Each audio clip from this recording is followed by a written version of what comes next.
নমস্কার বন্ধুরা, মিতার রোজকার রান্নায় আপনাদেরকে স্বাগত।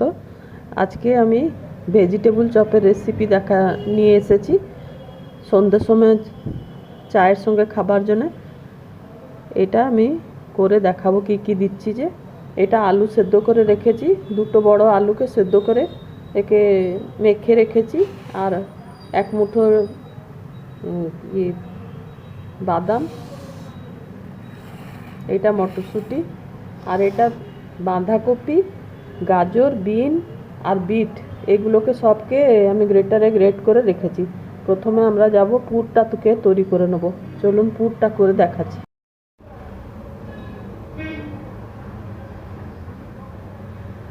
রিফাইন তেল আমি 3-4 চামচ দিলাম কড়াইতে।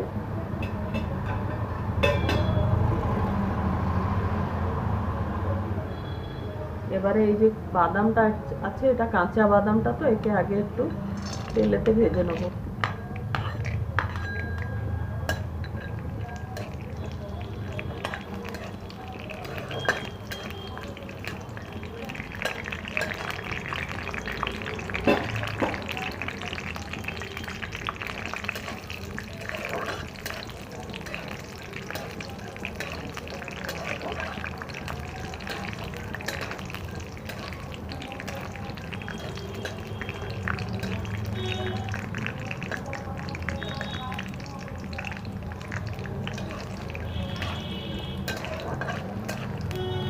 এতটাই বাদামটা ভাজা থাকুক।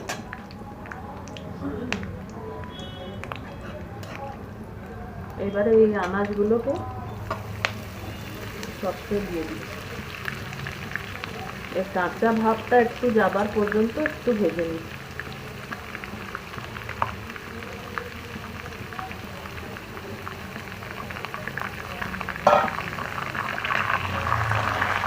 এইটা ধনে পাতাও একসঙ্গে দিয়ে দিয়ে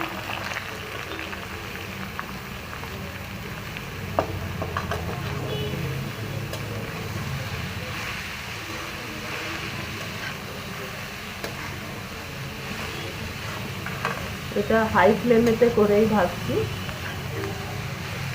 কাঁচা একটু যাবে বলে আমি এটা ভাজছি, পুরো সেদ্ধ করার নেই, কারণ ছাঁকা শুনেও সেদ্ধ হয়ে যাবে। এটা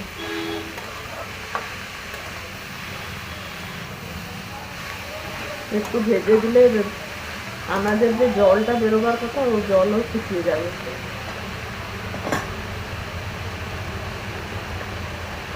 এর ওপরে দিচ্ছি 1/2 চামচ আমি হলুদ,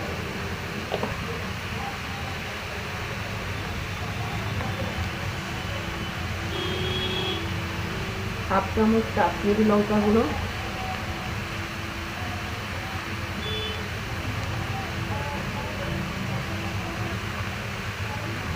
এটা ভাজা মশলার গুঁড়ো। এইটা লঙ্কা পড়েছে, আমি আলাদা করে লঙ্কা দিচ্ছি না। আপনারা যদি ঝাল খেতে চান তাহলে কাঁচা লঙ্কা কুচিও একটু দিতে পারবেন। আর এটা হচ্ছে ধনে গুঁড়ো 2 চামচ দিলাম।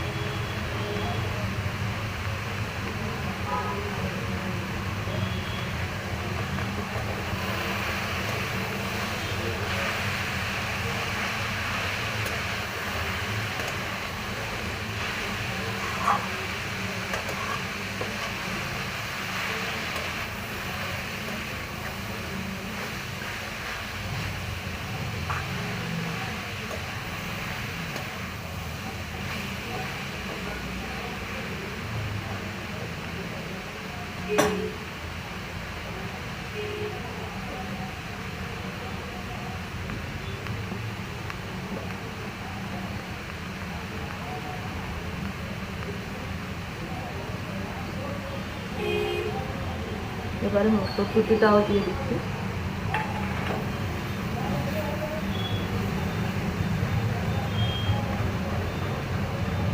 গরম মশলার গুঁড়ো দিলাম 1/2 চামচ।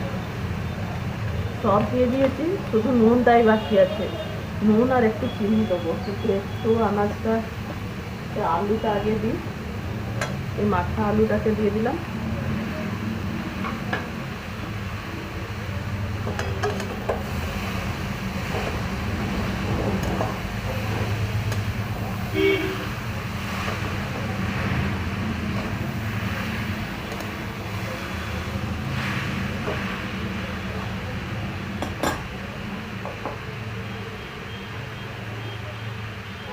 এবারে স্বাদ মতন আমি 1 চামচ নুন দিয়ে দিচ্ছি। নুন কম লাগলে পরে মেশাবো, কিন্তু আগে থেকে নুনটা কম একটু দিচ্ছি।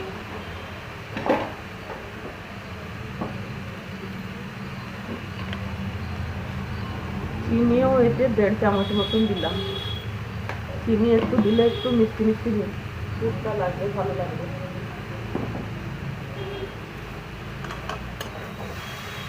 এই দুধটাকে একটু ভালো করে ভেজে নিয়ে ঠান্ডা হবার পরে আমি দেখাবো।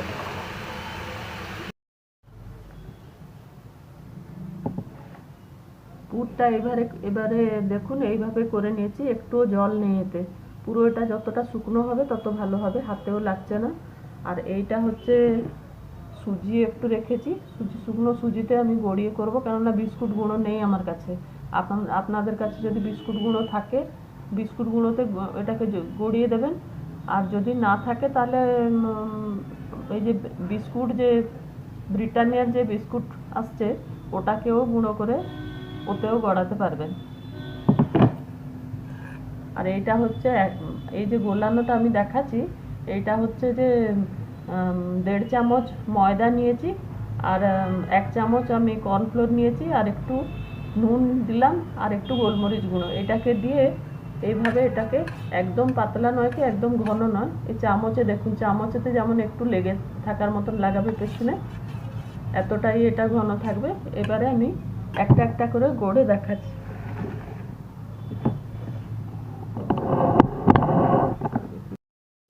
আমি এই সাইজের করছি, আপনারা বড় ছোট যা আপনাদের সাইজের মতন করবেন।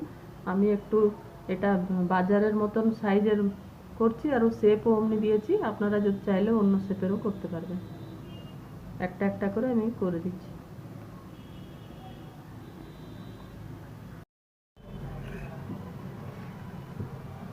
সবগুলো আমি গড়ে দিয়েছি। এইবারে এই ময়দা আর কর্নফ্লোর যে আছে, এটাকে এই গোলাটাকে ভালো করে চামচে করে এমনি করে নিলাম। একে তুলে নিয়ে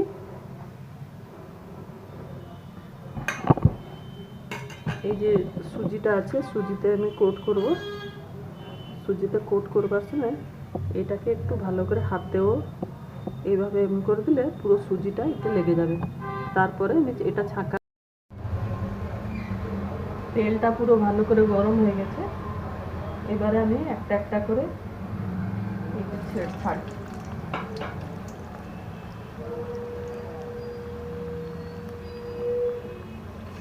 একসঙ্গে বেশিগুলো ছাড়বেন না, ছাড়লে এগুলো ভেঙে যেতে পারে তেলেতে।